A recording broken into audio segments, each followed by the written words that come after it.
Welcome back to my channel. आप सबका हमारे यूट्यूब चैनल पर हार्दिक स्वागत है। आज हम कृषि विज्ञान की प्राकृतिक आपदाएं लेसन को पढ़ेंगे और इस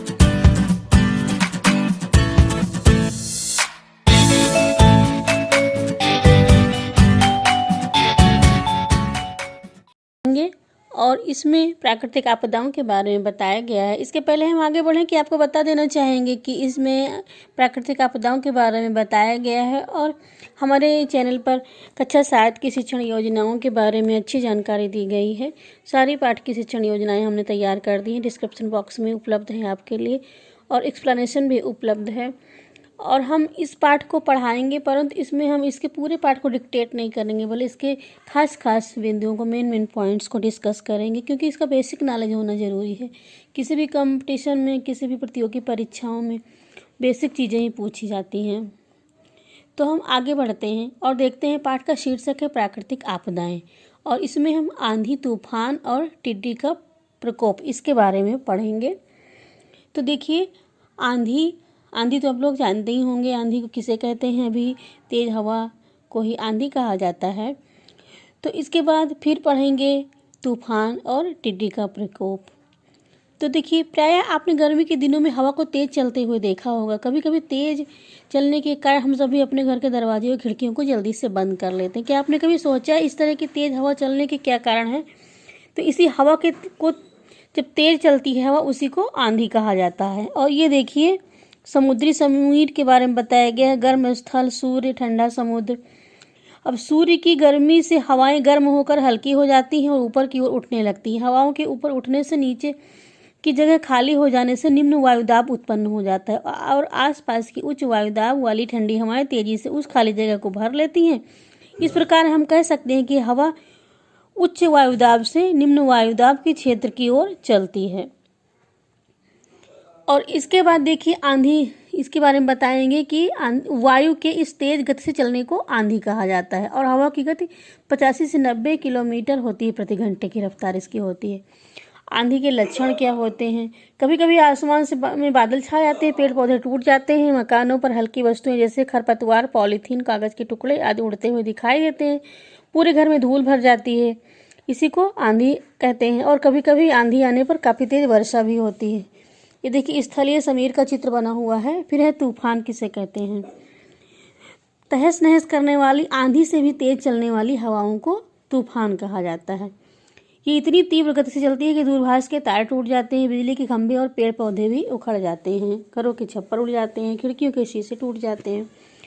तूफान आंधी से अधिक खतरनाक और विनाशकारी होता है। इसकी गति 95 से 115 किलोमीटर प्रति घंटे होती है। तूफान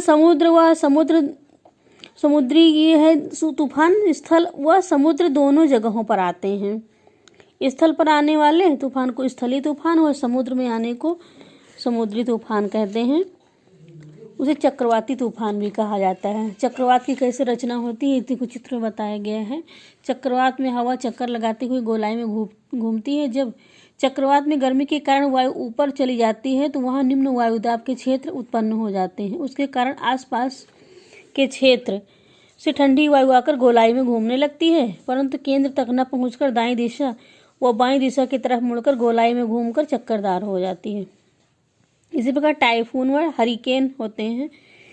और चक्रवात को भिन्न भिन्न देशों में भिन्न भिन्न नामों से जाना जाता है।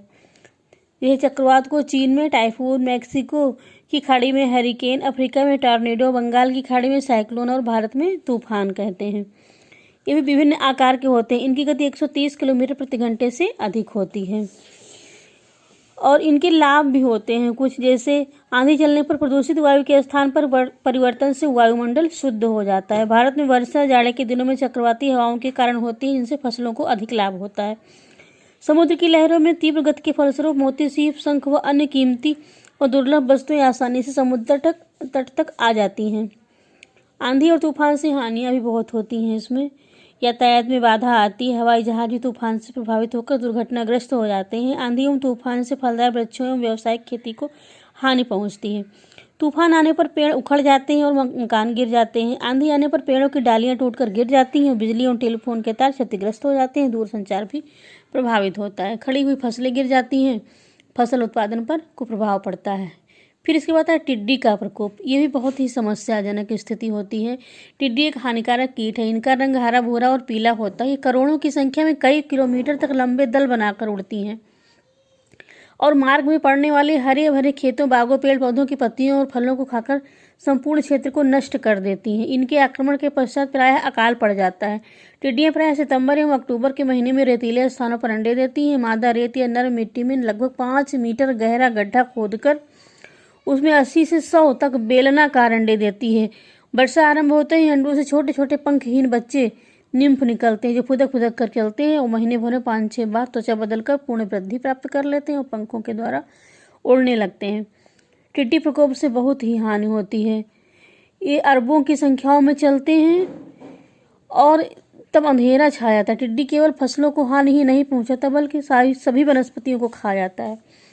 इनसे बचाव के लिए सामूहिक रूप से इनको मारने का कार्य तेजी से किया जाना चाहिए। सभी टिड्डियों को मारना आवश्यक है। ये एक ऐसा कीट है जिसे सामूहिक प्रयास करके ही नियंत्रित किया जा सकता है क्योंकि इसका प्रकोप झुंड के रूप में फसलों एवं वृक्षों पर होता है।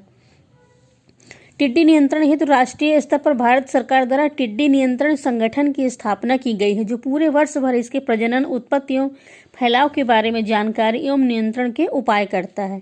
फिर इसके बाद है नीलगाय का प्रकोप। नीलगाय एक वन्य पशु है। इसको पाड़ा हुआ घोड़रोज व वनरोज भी कहा जाता है। ये घोड़े के समान होता है, हल्के नीले रंग के होते हैं। इनका पिछला हिस्सा ऊंचा होता है। इनकी टांगें लंबी होती हैं। गर्दन के नीचे बालों का एक गुच्छा होता है। नर में 8 इंच तक लंबे सींग भी पाए जाते हैं। प्रजनन काल वर्ष भर होता है।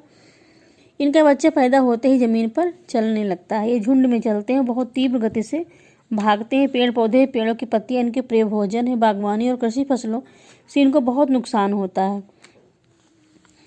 ऊंची बाढ़ पर भी छलांग लगाकर पार कर लेते हैं और इनको भगाने के लिए वन्य पशु संरक्षण के अंतर्गत इनका शिकार करना वर्जित है। और फिर इसके बाद आता है विशेष में देखिए आंधी और तूफान आने की जानकारी। आधुनिक समय में मौसम विज्ञानी प्रदेश एवं देश स्तर पर समय समय पर दूरदर्शन एवं समाचार पत्र के माध्यम से भविष्यवाणी करते हुए इनके कुप्रभाव से बचा जा सकता है। सुनामी भी एक बहुत बड़ी आपदा है। ये एक जापानी शब्द है। सुनामी समुद्र के गर्भ में भूकंप के कारण उत्पन्न हलचल से पैदा होता है और इससे बड़ी तीव्र लहरें उत्पन्न होती हैं। ये तूफान भूकंप के अलावा तटीय इलाकों में ज्वालामुखी के फटने से भी उत्पन्न हो सकता है। इससे बहुत ही नुकसान होते हैं। दक्षिण भारत के समुद्री तटीय भागों आंध्र प्रदेश, तमिलनाडु, अंडमान निकोबार, पांडिचेरी और श्रीलंका में इसने तबाही का कहर ढा दिया। सुनामी तूफान में 10 मीटर या उससे भी अधिक ऊंची समुद्री लहरें उठती हैं। इसके बाद है उत्तरांचल की प्राकृतिक आपदा। प्राकृतिक आपदा में पृथ्वी की प्राकृतिक प्रक्रियाओं से उत्पन्न एक बड़ी घटना है। हिमस्खलन, भूकंप, ज्वालामुखी आदि जो मानव गतिविधियों को प्रभावित करते हैं प्राकृतिक आपदा का रूप है। भारत को आर्थिक सामाजिक सुरक्षा प्रदान करने वाला हिमालय पिछले कुछ दशकों से विभिन्न प्राकृतिक आपदाओं से प्रभावित रहा है। जून 2013 में उत्तरांचल में एकाएक बादल फटने की घटना के साथ मूसलाधार वर्षा हुई। तेज एवं लगातार बारिश के कारण भूस्खलन होने लगा और त्वरित बाढ़ आ गई। त्वरित बाढ़ ने केदारनाथ मंदिर के आसपास बहुत तबाही की।